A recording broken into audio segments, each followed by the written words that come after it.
இயேசு கிறிஸ்துவின் நாமத்தினாலே இந்த காலை வேளையில கூடி வந்திருக்கிற உங்கள் ஒவ்வொருவரையும் அன்போடு கூட நான் வாழ்த்துகிறேன். இந்த நாளிலும் தேவனுடைய இரக்கத்தினால், கிருபையினால் நாம் ஒன்று சேர்ந்திருக்கிறோம். அவருடைய கிருபைகள் ஒவ்வொரு நாளும் புதிய புதிய கிருபைகளை நம் மேல் அவர் ஊற்றிக்கொண்டே இருக்கிறார். இந்த நாட்களிலும் தேவன் அவருடைய வார்த்தையினால் நம்மை நிரப்பி, நம்மை பலப்படுத்தி, ஆவியானவருடைய செயல்களை நமக்கு அவர் கற்றுக் கொடுத்து கொண்டிருக்கிறார்.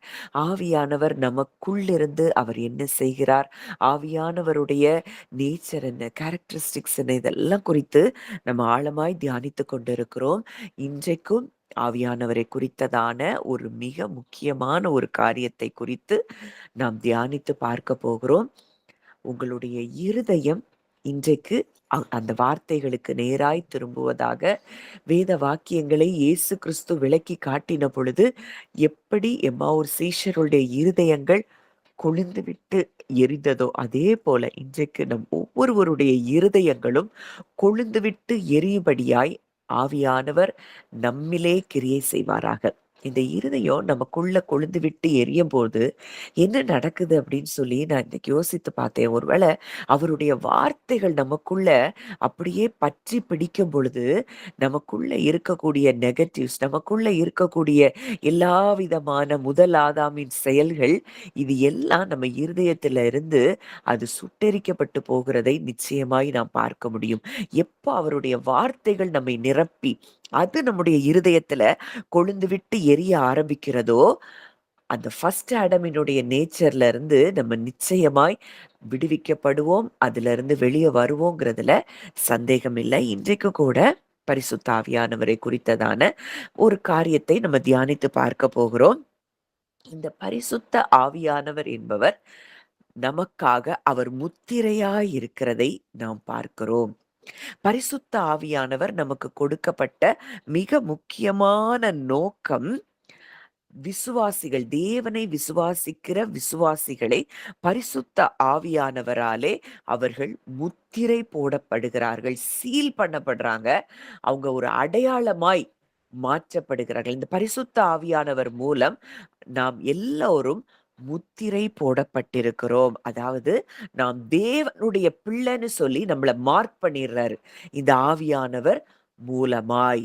இந்த ஆவியானவர் இல்லைன்னா நமக்கும் மற்றவங்களுக்கும் வித்தியாசம் இல்லை.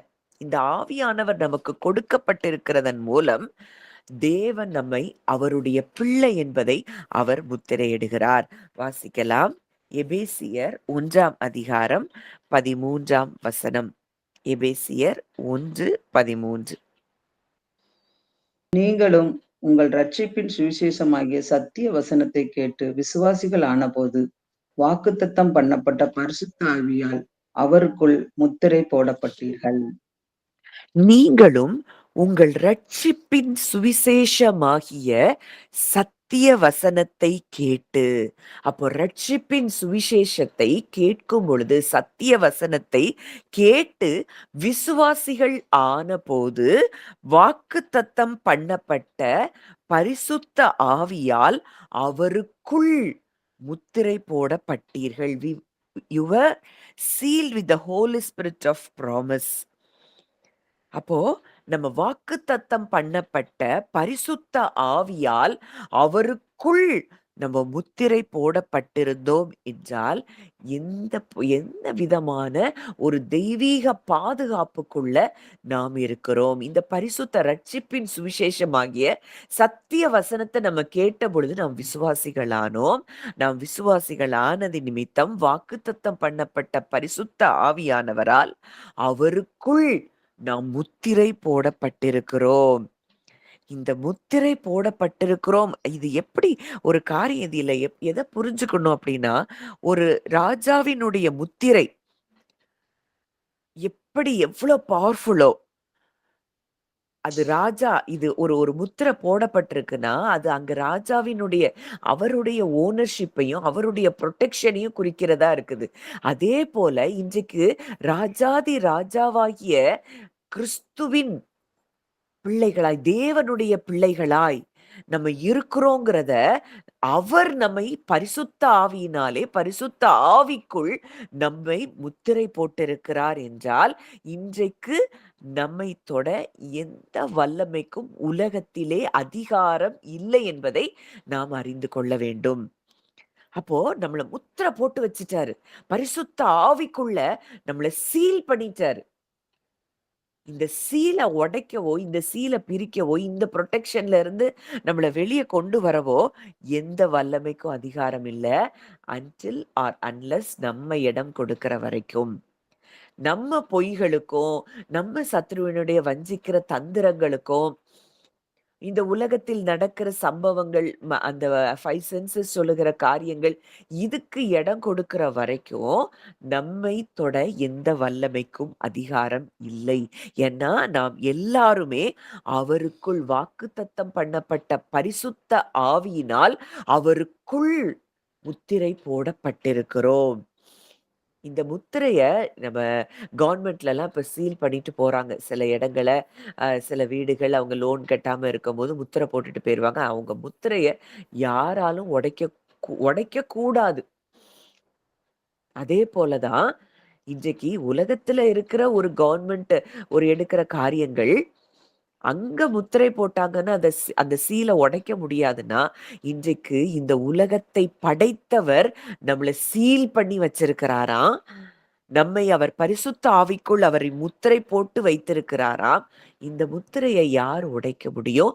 நம்மள அவர் மார்க் பண்ணிட்டார். இது என் பிள்ளைன்னு அவர மார்க் பண்ணி நம்மள சீல் பண்ணி வச்சிருக்கிறாருன்னா, இன்றைக்கு உலகத்திலே எந்த அதிகாரத்துக்கும் நம்ம மேல என்ன கிடையாது? ஆளுகை கிடையாது. நம்ம எந்த வல்லமையும் நம்மை தொட முடியாது. அப்படிங்கிறதுக்கு தான் பரிசுத்த ஆவியானவர் மிக முக்கியமாகவே நமக்குள்ளே இருக்கிறார். நம்மை பரிசுத்த ஆவிக்குள் நாம் முத்திரை போடப்பட்டிருக்கிறோம். அப்படிங்கிறத நம்ம அறிந்து கொள்ளணும். அடுத்த வசனம் வாசிக்கலாம். 2 கொரிந்தியர் 1ஆம் அதிகாரம் 21, 22ஆம் வசனங்கள். 2 கொரிந்தியர் 1, 21, 22. கூட ம். எங்களையும் கிறிஸ்துவுக்குள் ஸ்திரப்படுத்தி நம்மை அபிஷேகம் பண்ணினவர் தேவனே. அவர் ம். நம்மை முத்திரித்து நம்முடைய இருதயங்களில் ஆவி என்னும் அச்சாரத்தையும் கொடுத்திருக்கிறார். அவர் நம்மை முத்திரித்து மறுபடியும் அதே காரியங்கள பார்க்கிறோம். நம்முடைய இருதயங்களில் ஆவி என்னும் அச்சாரத்தையும் கொடுத்திருக்கிறார். அவர் கேரண்டியா பரிசுத்த ஆவியானவரை நமக்கு கொடுத்திருக்கிறாராம். அப்போ தேவன் அவருடைய ஆவியை விசுவாசிகளாகிய நமக்கு கொடுத்திருப்பது, அவர் நமக்கு என்னெல்லாம் சுதந்திரம் வைத்திருக்கிறாரோ, அதை எல்லாம் நமக்கு கொடுக்கிறார் என்பதற்கும், அதற்கு ஒரு அடையாளமாய் இருக்கிறதை நம்ம பார்க்கிறோம். இந்த இந் பரிசுத்த ஆவியானவர் நமக்கு அவர் அருளப்பட்ட நமக்கு முத்திரையா இருக்கிறது மாத்திரம் அல்லாமல், நமக்கு என்னென்னலாம் தேவனிடத்துல சுதந்திரம் இருக்கிறதோ, அதை எல்லாவற்றையும் நமக்கு ஒரு கேரண்டியா அந்த சுதந்திரத்தை நாம் பெற்றுக்கொள்வோங்கிற கேரண்டியா நமக்கு பரிசுத்த ஆவியானவர் கொடுக்கப்பட்டிருக்கிறார். நம்முடைய இருதயங்களில் ஆவி என்னும் அச்சாரத்தையும், அந்த கேரண்டி, தேவனுக்கு உரியவர்களா இருக்கிற நாம், தேவனுக்குரியவைகளை நாம் சுதந்திரமாக பெற்றுக்கொள்ள முடியும் என்பதற்கு பரிசுத்த ஆவியானவர் நமக்கு கேரண்டியா இருக்கிறாராம். அப்போ அந்த டவுன் பேமெண்ட் நம்ம எப்போ, அதாவது ஒரு பொருள நம்ம வாங்குறோம்.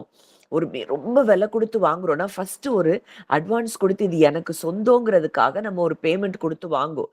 அத நமக்குன்னு ஃபிக்ஸ் பண்ணுவோம். அதே போல பரிசுத்த ஆவியானவர் இன்றைக்கு நமக்கு அவர் கேரண்டியா இருக்கிறாரு.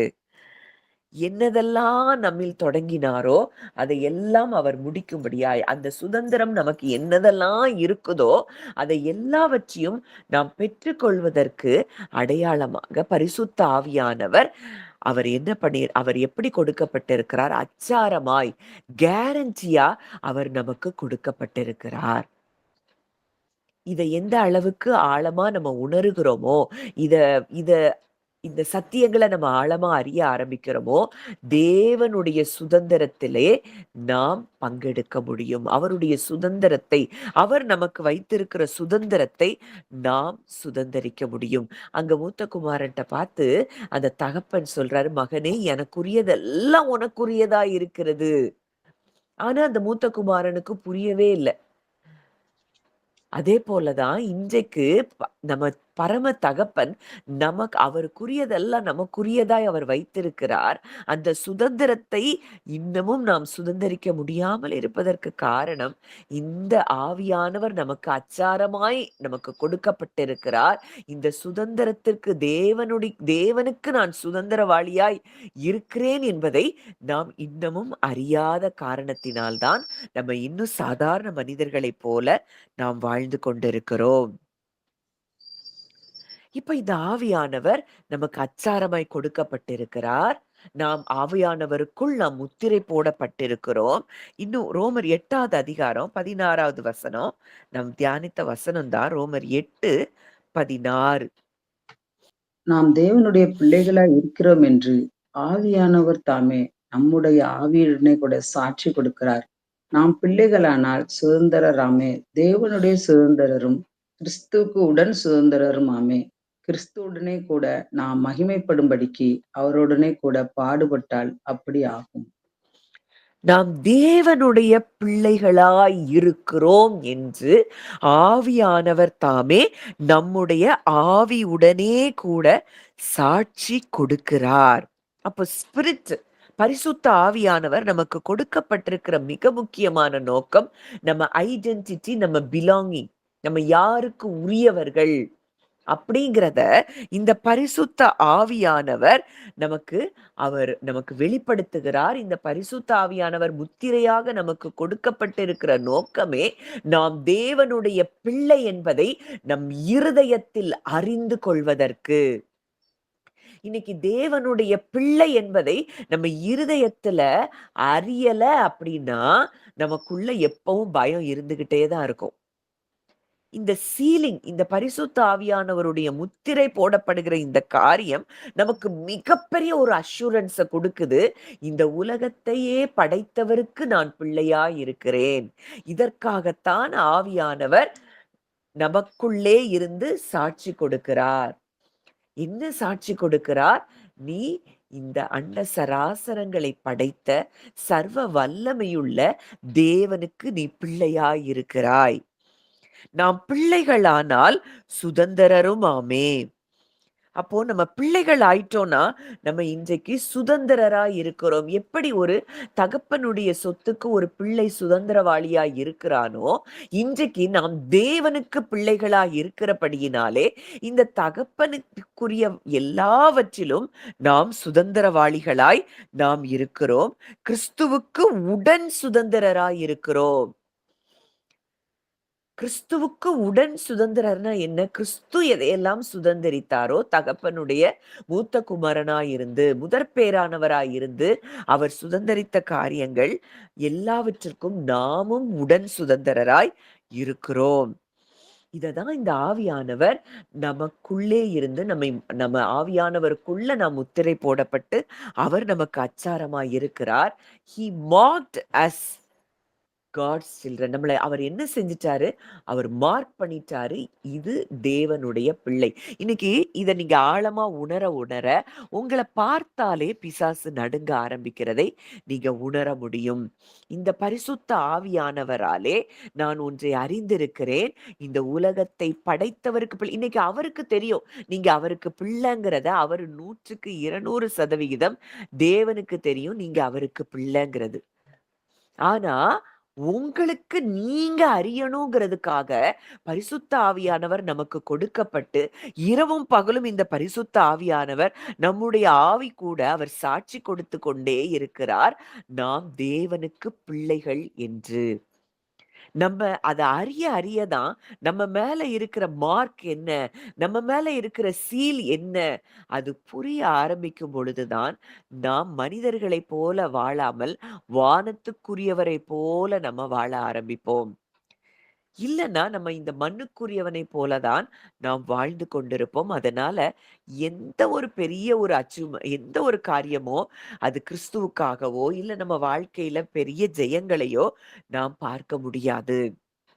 நான் இந்த உலகத்தை படைத்தவருக்கு பிள்ளை. அவர் என்ன மார்க் பண்ணியிருக்கிறாரு. எனக்கு பிள்ளையாய் நான் இருக்கிறேன்கிறத ஆவியானவர் என்னை முத்திரித்திருக்கிறார் அப்படிங்கிற இந்த சத்தியத்தை நாம் எப்போ நம்ம இருதயத்துல உணர்கிறோமோ, நம்மை பார்த்தாலே சத்துருவானவன் பயந்து நடுங்குகிறதை நாம் பார்க்க முடியும். ஏன்னா, நம்ம தேவனுடைய எப்படி இயேசுவ பார்த்த உடனே பிசாசுகள் நடுங்குச்சோ, உன்னதமான தேவனுடைய குமாரனே, எங்களை வேதனைப்படுத்தவா இங்கு வந்தீர்? அப்படிலாம் அசுத்த ஆவி கேக்குது. ஏன்னா, இந்த தான் தேவனுடைய குமாரன் என்பதை அவர் ஆழமாய் அறிந்து வைத்திருந்தார். இன்னைக்கு நம்ம எப்படி நம்மை குறித்து அறிந்து வைத்திருக்கிறோம்? நம்மை அறிந்தாதான், நம்மள பார்க்கும் பொழுது எல்லா துரைத்தனங்கள், அதிகாரங்கள், இப்பிரபஞ்சத்தின் அந்தகார லோகாதிபதிகள், வான மண்டலத்தில் உள்ள பொல்லாத ஆவிகளின் சேனைகள் எல்லாம் நம்மள பார்த்து பயப்படும். ஆனா, இன்னைக்கு நம்ம அத பார்த்து பயந்துட்டு உட்கார்ந்திருக்கிறோம். காரணம் என்னன்னா, நம்ம யார் அப்படிங்கிற அறிவு நமக்கு இல்லாதபடியினால். நாம் யாருக்குரியவர்கள்?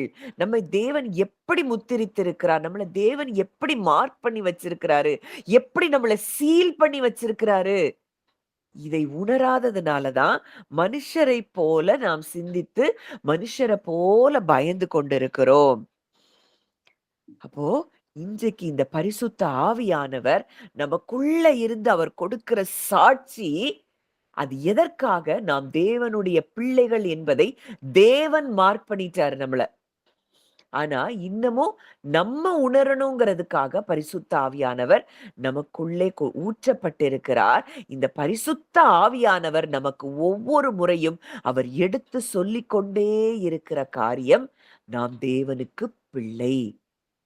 இத தவிர உலகத்துல நம்ம எதையும் நம்ம பார்க்கவே தேவையில்ல. அவருக்கு பிள்ளைன்னா, அவரை அறியாமல் நம்ம வாழ்க்கையில என்ன நடக்க முடியும்? அப்பா அந்த காரியம் இப்படி இருக்கு. நான் உங்களுக்கு பிள்ளையா இருக்கிறேன். நீங்க பார்த்துக் கொள்ளுங்க. இதுதான் விசுவாசத்தின் இளைப்பாறுதல். இந்த இளைப்பாறுதலுக்குள்ளே நாம் வரும்படியாகத்தான் பரிசுத்த ஆவியானவர் நமக்கு கொடுக்கப்பட்டிருக்கிறார்.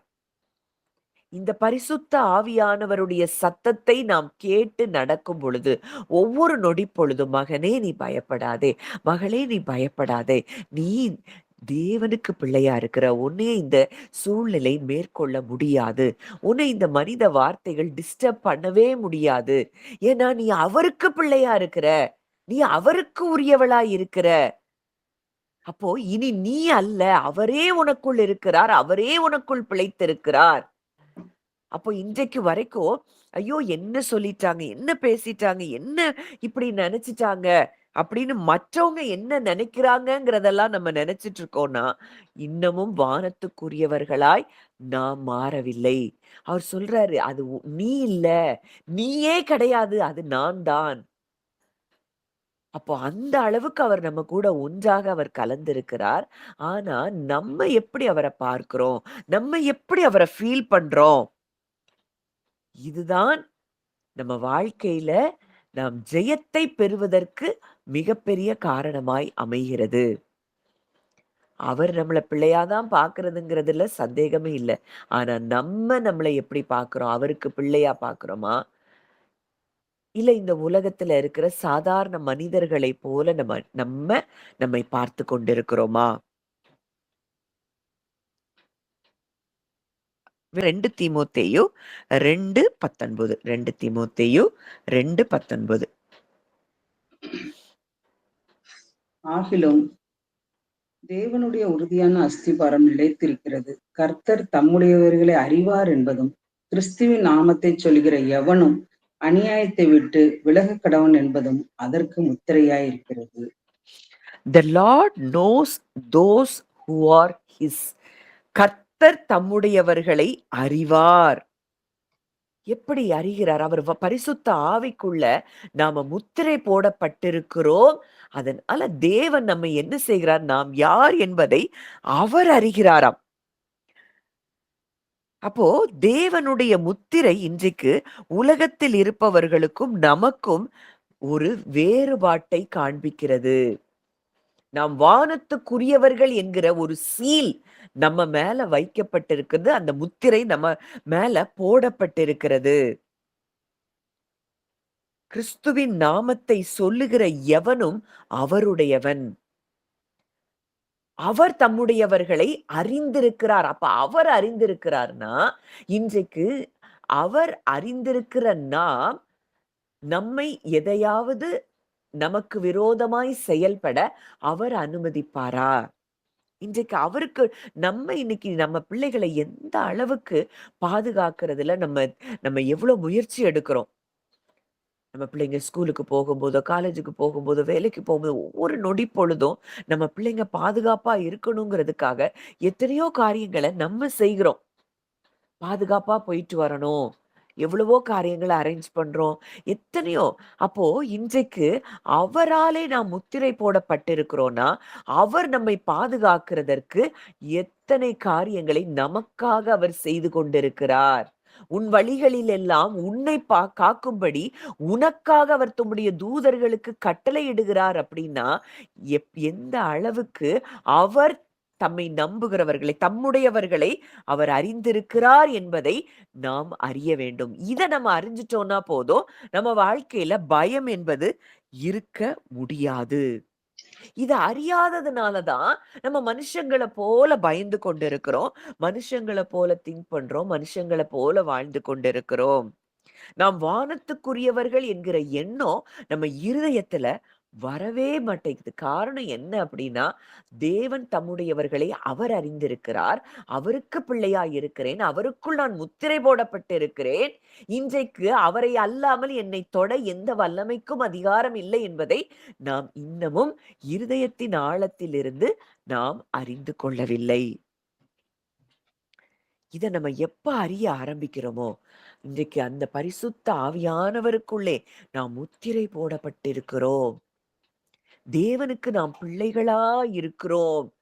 இனி நான் அல்ல, அவரே எனக்குள் பிழைத்திருக்கிறார். இனி நான் எனக்குரியவள் அல்ல, நான் அவருக்குரியவள். நீங்கள் உங்களுடையவர்கள் அல்ல என்றும் அறியீர்களா? 1 கொரிந்தியர் 6ல பார்த்தோம். நம்ம அன்றைக்கு அந்த வசனத்தை நம்ம தியானித்து பார்த்தோம். அப்போ நாம் நமக்குரியவர்களே அல்லன்னு அவர் சொல்றாரு. ஆனா இன்னைக்கும், ஐயோ! என்ன சொல்லிட்டாங்களே, என்ன பேசிட்டாங்களே, என் வாழ்க்கையில இந்த சம்பவம் இப்படி நடக்குதே, என்னைய பார்த்து அவங்க இப்படி நினைச்சுட்டாங்களே, இப்படியே உட்கார்ந்து மனுஷன போலயே உட்கார்ந்து சிந்தித்து கொண்டு இருக்கிறதுனால தான், இன்னமும் ஆவியில நம்ம இன்னமும் வல்லமையா எழும்ப முடியாத காரணமாய் இருக்கிறதை நாம் அறிந்து கொள்ள வேண்டும். அப்போ முற்றிலுமாய் அவருடைய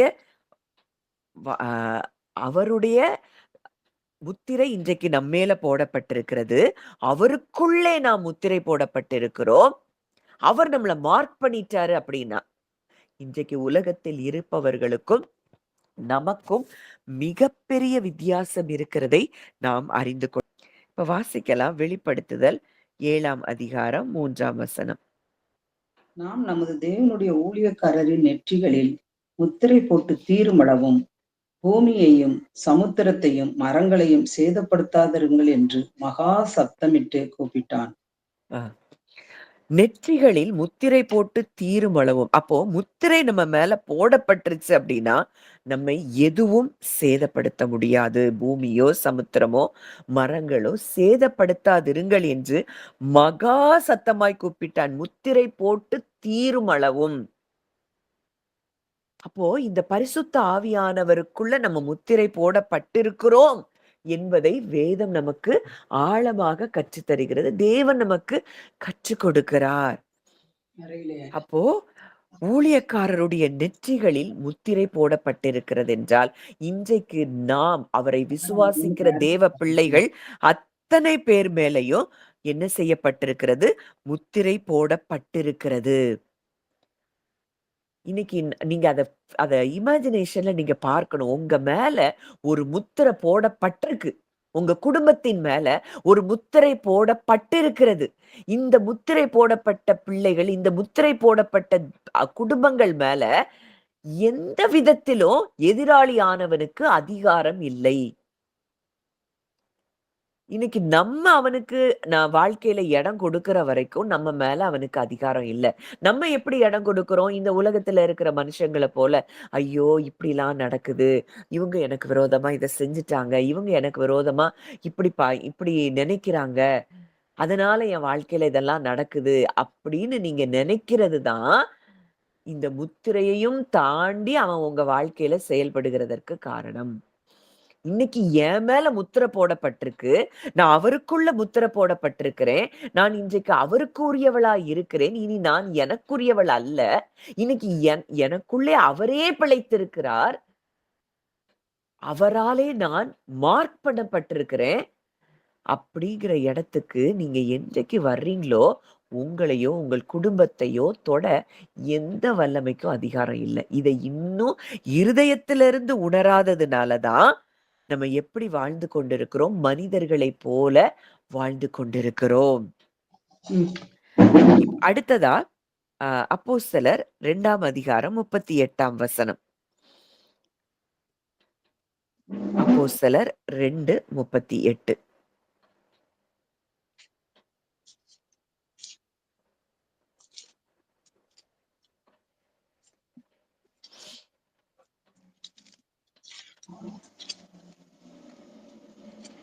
அப்போஸ்தலர் 2:38. ஒரு நிமிஷம்.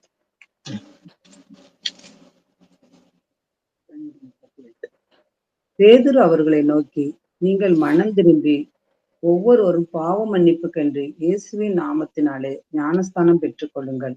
அப்பொழுது பரிசுத்த ஆவியின் வரத்தை பெறுவீர்கள்.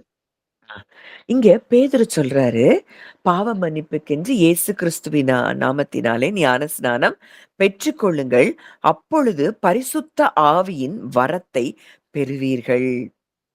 அப்போ இது எத குறிக்குது அப்படின்னா, எப்படி அந்த பழைய உடன்படிக்கை, மோசேயின் நியாயப்பிரமாணம் கொடுக்கப்பட்ட காலம், ஆபிரகாமின் நாட்களிலே, அது தேவனுடைய உடன்படிக்கையின் ஜனங்கள் என்பதற்கு அடையாளமாக விருத்த சேதனம் செய்யப்பட்டதோ, அதே போல பரிசுத்த ஆவியான அந்த விருத்த சேதனம் உள்ளவர்களுக்கும், விருத்த சேதனம் இல்லாதவர்களுக்கும் வித்தியாசம் இருந்தது. இதனால தான் தாவீது கோலியாத்த அங்க மேற்கொண்டு ஜெயம் எடுக்க போகிறதற்கு முன்பதாக அவன் சொன்ன வார்த்தை, ஜீவனுள்ள தேவனுடைய சேனைகளை நிந்திப்பதற்கு விருத்த சேதனம் இல்லாத இந்த பெலிஸ்தன் எம்மாத்திரம்.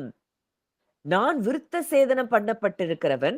நான் தேவனுடைய வாக்குத்தத்தத்திற்கு, தேவனுடைய உடன்படிக்கையின் சுதந்திரவாளியாய் நான் இருக்கிறேன். இந்த உடன்படிக்கை இல்லாதவன் எப்படி உடன்படிக்கையின் ஜனத்தை மேற்கொள்ள முடியும்? இத தாவீது பழைய உடன்படிக்கையில இருந்த தாவீதே இதை நன்கு அறிந்து வைத்திருந்தார். இன்றைக்கு புதிய உடன்படிக்கையில அவருடைய இரத்தத்தினாலே நாம் மீட்கப்பட்டு, இன்றைக்கு அவருடைய புது உடன்படிக்கை, இது உங்களுக்காக சிந்தப்படுகிற புது உடன்படிக்கையின் இரத்தமாய் இருக்கிறதுன்னு அவருடைய இரத்தத்த நமக்கு அந்த அடையாளமா நமக்கு தந்திருக்கிறார். அப்போ இன்றைக்கு இந்த பரிசுத்த ஆவியானவர் எப்படி அந்த நாட்கள்ல விருத்த சேதனம் அவர்களுக்கு ஒரு அடையாளமாய் இருந்ததோ, அதே போல இன்றைக்கு பரிசுத்த ஆவியானவர் நமக்குள்ள இருக்கிறதற்கு அது என்ன அடையாளத்தை காண்பிக்கிறது என்றால், நீங்கள் தேவனுடைய உடன்படிக்கையின் ஜனங்கள். இந்த புது உடன்படிக்கையின் ஜனங்களாய், தேவனுக்கு பிள்ளைகளாய் நாம் இருக்கிறோம் என்பதை இந்த பரிசுத்த ஆவியானவர் நமக்குள் வந்திருப்பதினால் அவர் நமக்குள்ளே வெளிப்படுத்துகிற காரியமாய் இருக்கிறது. எவ்ளோ ஒரு உறுதியா தாவீது அங்க சொல்றாரு. விருத்த சேதனம் இல்லாத இந்த பெலிஸ்தன் எம்மாத்திரம். தேவனுடைய உடன்படிக்கை பண்ணப்பட்ட ஜனங்கள். விருத்த சேதனம் உள்ள இந்த ஜனங்களுக்கு விரோதமாய் ஒருவனும் எழும்ப முடியாது என்பதை தாவீது இருதயத்திலிருந்து அவர் அறிந்து வைத்திருந்தார். இன்றைக்கு அதைக் காட்டிலும் விசேஷித்த உடன்படிக்கைக்குள்ளே நாம் இருக்கிறோம். நித்திய ஆவியினாலே பழுதற்ற பலியாக தம்மைத்தாமே ஒப்புக்கொடுத்த கிறிஸ்துவினுடைய இரத்தம் இன்றைக்கு நம்ம எந்த அளவுக்கு சுத்திகரித்திருக்கிறது, இன்றைக்கு நாம் எந்த அளவுக்கு இந்த உலகத்தை படைத்தவருடைய ரத்தம் நமக்காக சிந்தப்பட்டு, நமக்காக அவர் அடிக்கப்பட்டு, நொறுக்கப்பட்டு, இன்றைக்கு அந்த புது உடன்படிக்கையின் ஜனங்களாய் நாம் இருக்கிறோம் என்பதை நாம் அறிந்து கொள்ள வேண்டும். அது மாம்சத்துல செய்யப்பட்ட ஒரு விருத்த சேதனத்துக்கு அவ்ளோ பவர் இருக்கு. இன்றைக்கு நமக்காக தேவனே தன்னை விருத்த சேதனம் பண்ணும்படி அவருடைய சரீரம் முழுவதுமே விருத்த சேதனம் பண்ணப்பட்டதாம். யாருக்காக? நமக்காக. அப்போ அந்த அளவுக்கு அவர் நமக்காக அந்த பரிசுத்த ஆவியானவரை நமக்கு கொடுத்து, நாம் அந்த முத்திரையை பெற்றிருக்கிறோம் என்றால், இன்றைக்கு நம்ம மேல நம்ம உடன்படிக்கை பண்ணப்பட்ட நம் நமக்கு எதிராய் எந்த சூழ்நிலை செயல்பட முடியும்? எந்த சத்துரு செயல்பட முடியும்? எந்த வியாதி நிற்க முடியும்? இதெல்லாமே சத்துரு. இன்றைக்கு நான் அவருக்கு பிள்ளையா இருக்கிறபடியினாலே, இது ஒன்றும் என் வாழ்க்கையில செயல்பட முடியாது அப்படிங்கிறத நம்ம என்றைக்கு உணர ஆரம்பிக்கிறோமோ, அன்றைக்கு நம்முடைய வாழ்க்கையில எல்லா பகுதிகளிலும் நாம் விடுதலையை பார்க்க முடியும். அடுத்ததா ஒரு வசனம் எபேசியர் 4ஆம் அதிகாரம் 30ஆம் வசனம். எபேசியர் 4:30. அன்றியும் நீங்கள் மீட்கப்படும் நாளுக்கென்று முத்திரையாக பெற்ற தேவனுடைய பரிசுத்த ஆவியை துக்கப்படுத்தாதிருங்கள். நீங்கள் மீட்கப்படும் நாளுக்கென்று முத்திரையாக பெற்ற பரிசுத்த ஆவியை துக்கப்படாதீர்கள். மீட்கப்படும் நாள், அந்த கிறிஸ்து வருகிற வரைக்கும் நம்ம மீட்கப்படுகிற அந்த நாளுக்கென்று நாம் முத்திரையாக பெற்றிருக்கிறோமா. அப்போ ஒரு டெம்பரரி ஓனர்ஷிப்லாம் கிடையாது. பெர்மனன்ட்டா அவர் என்ன செஞ்சிருக்கிறாரு, நம்மை அது ஒரு ஒரு மிகப்பெரிய ஒரு செக்யூரிட்டி, ஒரு லாங் டெர்ம் செக்யூரிட்டிய தான் தேவன் நம்மேல் வைத்திருக்கிறார். எப்பொழுதும் நமக்கு பாதுகாப்பு பரிசுத்த ஆவியானவருக்குள் முத்திரை போடப்பட்ட நமக்கு கொடுக்கப்பட்டிருக்கிறது. இந்த பரிசுத்த ஆவியை எப்படி நம்ம துக்கப்படுத்துறோங்கிற காரியத்தை குறித்து இந்த வசனத்துல பின்பகுதிகள்ல நம்ம பார்க்கிறோம். கோபம், கசப்பு, மூர்க்கம், வைராக்கியம், தூஷணம் இதெல்லாம் இந்த பரிசுத்த ஆவியானவரை நாம் துக்கப்படுத்துகிற காரியமாம். இப்ப நம்ம அது முக்கியம் இல்ல. இப்போ நம்ம பார்த்து கொண்டிருக்கிற அது முக்கியம். ஆனா இப்ப நம்ம பார்க்கிறது என்ன? இந்த பரிசுத்த ஆவிக்குள் நாம் முத்திரை போடப்பட்டிருக்கிறோம் என்பதுதான் மிக முக்கியமான ஒரு சத்தியமாய் இருக்கிறது. அப்போ இந்த அளவுக்கு தேவன் நம்மை முத்திரித்திருக்கிறார். அவருக்குள்ளே நாம் என்ன செய்யப்பட்டிருக்கிறோம்? முத்திரை போடப்பட்டிருக்கிறோம். விருத்த சேதனம் உள்ளவர்களுக்கும், விருத்த சேதனம் இல்லாதவர்களுக்கும் எவ்வளவு பெரிய வித்தியாசம். நம்ம யோசிச்சு பார்ப்போம். அன்றைக்கு தாவீது அந்த கோலியாத்த வீழ்த்த போகும்பொழுது, அவன் எந்த ஒரு ஸ்பெஷல் ட்ரெஸ்ஸையும் அவன் போடல. அவன் கையில பெரிய ஆயுதங்கள் எடுக்கல. வெறுமனே கல்ல மட்டும் தான் கொண்டு போறான். கவனும் கல்லும் மட்டும் தான் கொண்டு போறான். அவனுக்கு அந்த அளவுக்கு ஒரு தைரியம் கொடுத்தது என்ன அப்படின்னா, அவன் தான் யார் என்பதை, தான் உடன்படிக்கையின் தேவனுடைய உடன்படிக்கையின் ஜனம் என்பதை அவன் அறிந்து வைத்திருந்தான். அதனால அவனுக்கு கோலியாத்த பார்த்தாலும் பெருசா தெரியல. சூழ்நிலைகள பார்த்தாலும் பெருசா தெரியல. பெலிஸ்தருடைய படைகள பார்த்தாலும் பெருசா தெரியல. எதுவுமே அவனுக்கு பெருசா தெரியல. அவனுக்கு அந்த சவுல் ராஜா அந்த ட்ரெஸ் எல்லாம் அவனுக்கு உடுத்துறாரு. ஆனா, இது எனக்கு பழக்கம் இல்லாததுனால இதெல்லாம் எனக்கு வேண்டாம். நான் ஒரு முறை சிங்கத்த கொன்றேன், கரடிய கொன்றேன். இந்த விருத்த சேதனம் இல்லாத பெலிஸ்தனோ அவைகளில் ஒன்றைப் போல் இருப்பான். அப்ப அந்த அளவுக்கு உடன்படிக்கையை குறித்ததான ஒரு அறிவு தாவீதுக்கு இருந்தது. இன்னைக்கு அவருடைய இரத்தத்தினாலேயே நம்மை மீட்டெடுத்திருக்கிறார்னா, நம்ம எந்த அளவுக்கு அந்த உடன்படிக்கைக்குள்ள நம்ம இருக்கிறோம். இந்த உடன்படிக்கையின் ஜனமாய் நம்ம இருக்கிறபடியினாலே, நம்மை, நம் குடும்பத்தை ஒன்றும் அணுக முடியாது அப்படிங்கிற இந்த உணர்வை நம்ம பெற்றிருக்கிறோமா? இத இத மைண்ட்ல நம்ம கேட்கிறோம். இது கேட்கும்போது நல்லா இருக்குது. ஆனா உணர்வு பூர்வமாய் இதை நம்ம அறிகிறோமா?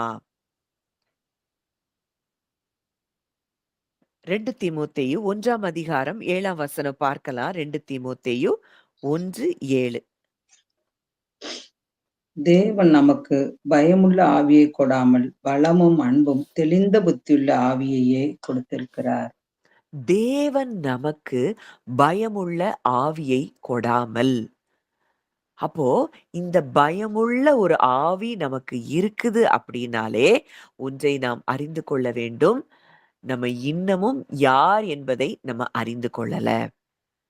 சின்ன சின்ன விஷயத்துக்கும் பயம், சின்ன சின்ன விஷயத்துக்கும் புலம்பல், சின்ன சின்ன விஷயத்துக்கும் முறுமுறுப்பு, இதெல்லாம் நமக்குள்ள இருக்குது அப்படின்னா, இன்றைக்கு நாம் யார் என்பதை நாம் இன்னமும் அறியவில்லை. தேவன் நமக்கு பயமுள்ள ஆவியை கொடாமல், அவர் நமக்கு பரிசுத்த ஆவியை தந்து நம்மள அவருக்குள்ள முத்திரை போட்டுட்டாரு.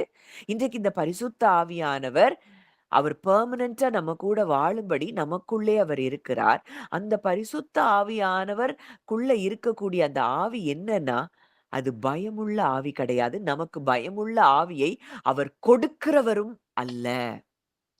நமக்கு பயம் இருக்கு, சந்தேகம் இருக்கு, கலக்கம் இருக்கு, அவிசுவாசம் இருக்கு, சோர்வுகள் இருக்கு. இது எல்லாம் இருக்குது அப்படின்னாலே, நம்ம இன்னமும் நாம் உடன்படிக்கையை சரியாக அறிந்து கொள்ளா முடியாத இடத்துல நம்ம இருக்கிறோம். நாம் உடன்படிக்கையின் ஜனங்கள். தேவன் நம்மோடு கூட உடன்படிக்கை செய்திருக்கிறார். அவருடைய இரத்தத்தின் மூலமாய் நம்ம கூட உடன்படிக்கை செய்திருக்கிறார்னா, என்ன பவர்ஃபுல் உடன்படிக்கையாய் அது இருக்கும்.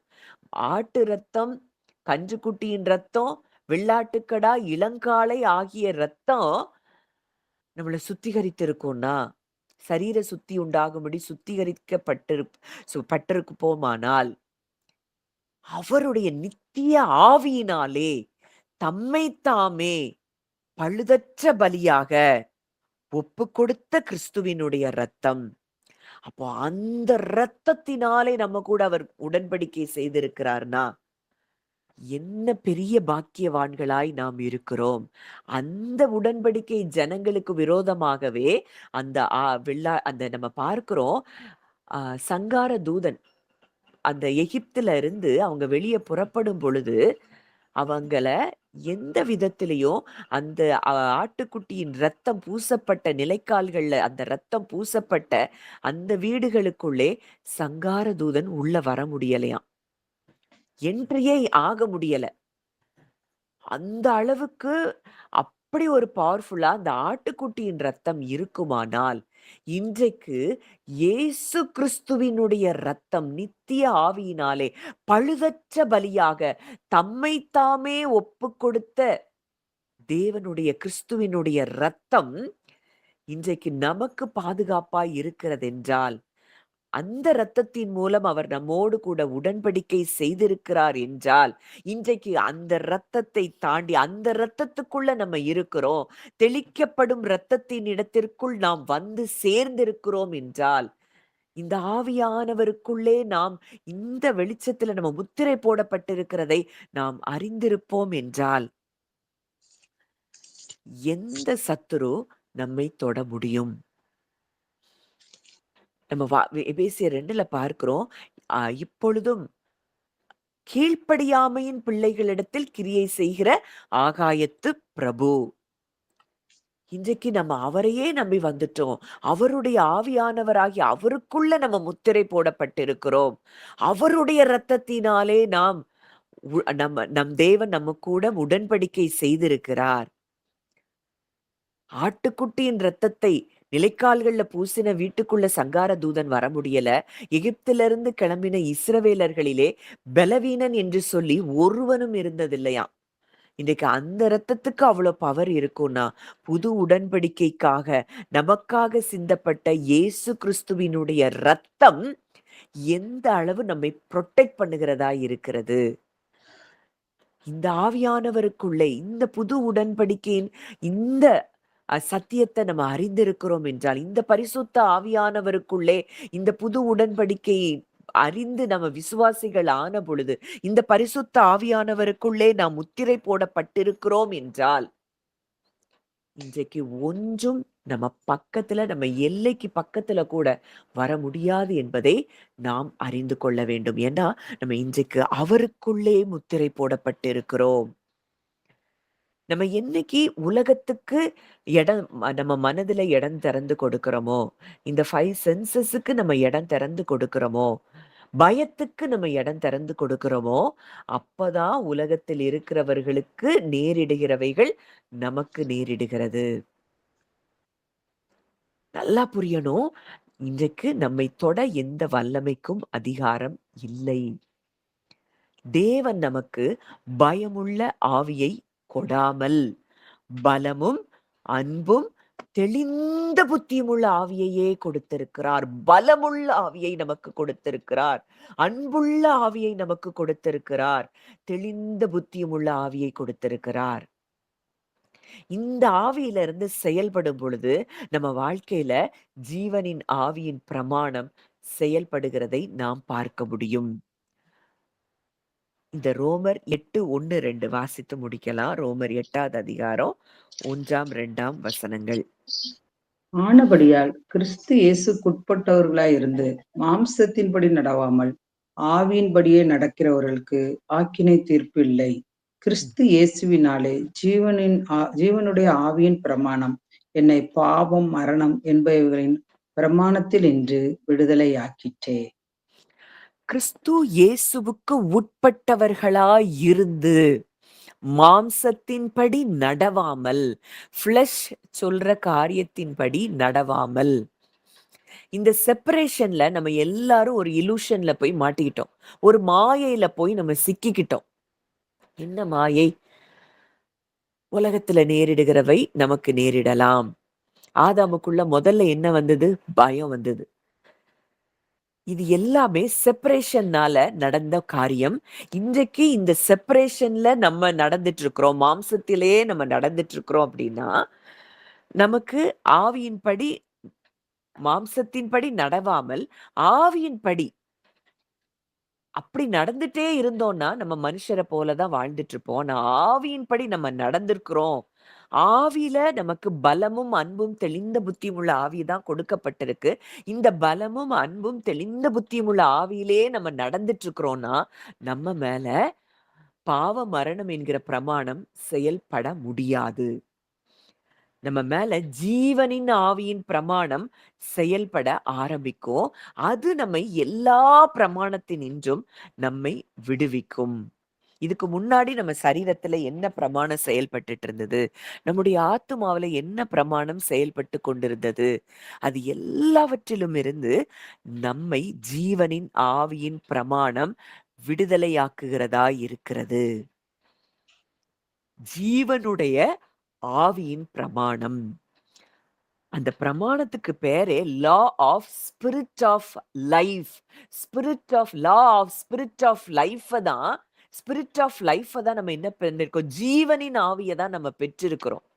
அப்ப இந்த ஜீவனின் ஆவியை நம்ம பெற்றிருக்கிறோம் அப்படின்னா நாம் பலமும் அன்பும் தெளிந்த புத்தியுள்ள ஆவியை நம்ம அதிலிருந்து நம்ம வாழ ஆரம்பிக்கும் போது, அந்த ஆவியை பெற்றவர்களாய் நம்ம வாழ ஆரம்பிக்கும் பொழுது